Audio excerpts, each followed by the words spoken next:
Hey guys.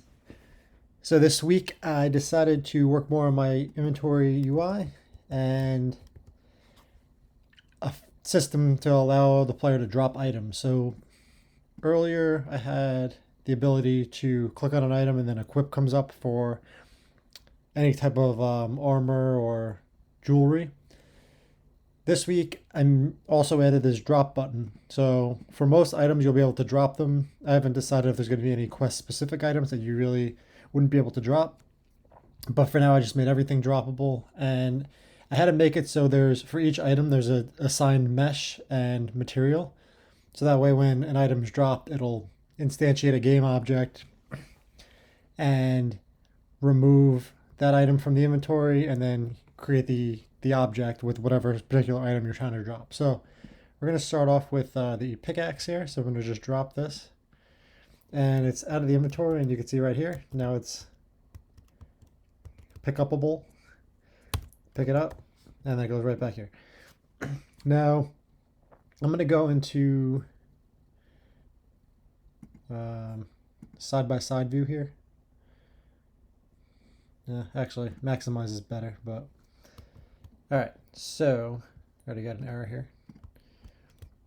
Just to show you the side-by-side view, and I'll zoom into my player here.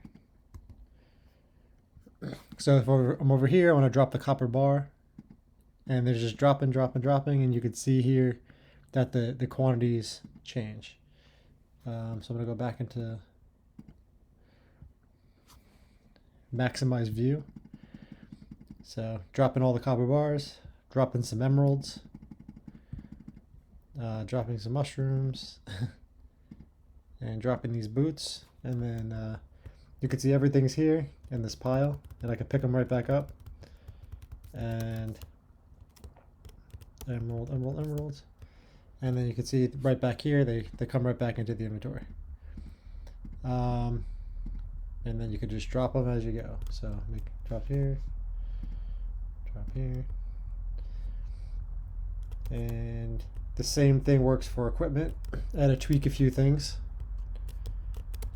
but just to show you guys, let's pick up this belt, helmet, and some more stuff. Okay, so now we got the different equipment here in the inventory, and you could either equip it or drop it. So like an emerald you couldn't equip, so it wouldn't be available, that button. But for the belt, let's say you can equip it, comes on the player. Same thing with helmet. And I'll pick up a few more items. So let me come over here,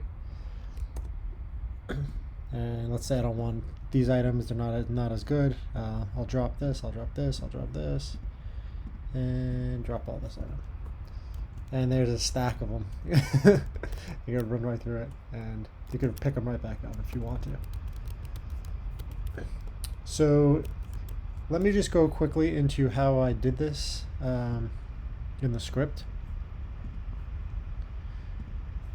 So what I have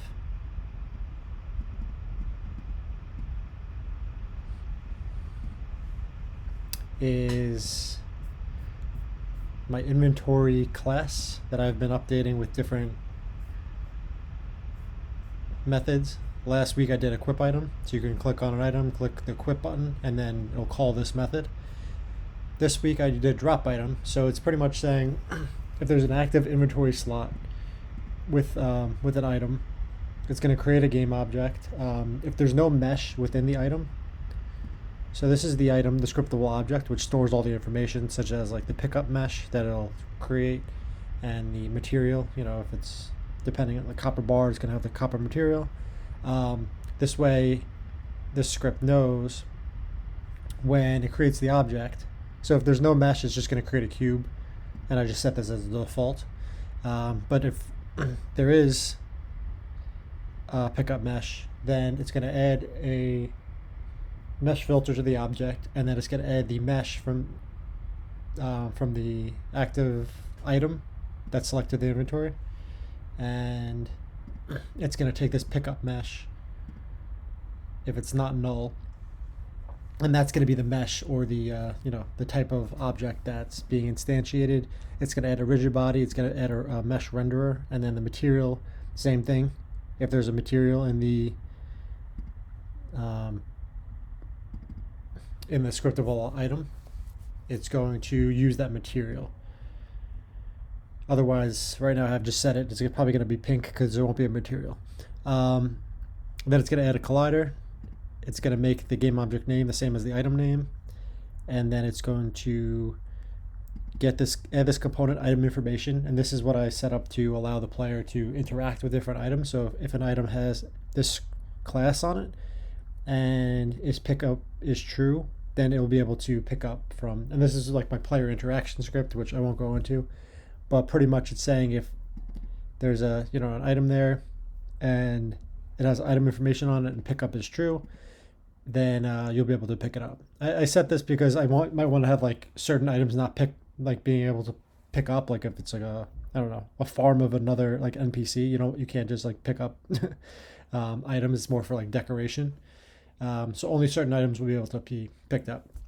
So if it's equipment, it's going to be half the scale because I have to fix the scale, and that is about it. So thanks for watching, and let me know if you have any questions in the comments below.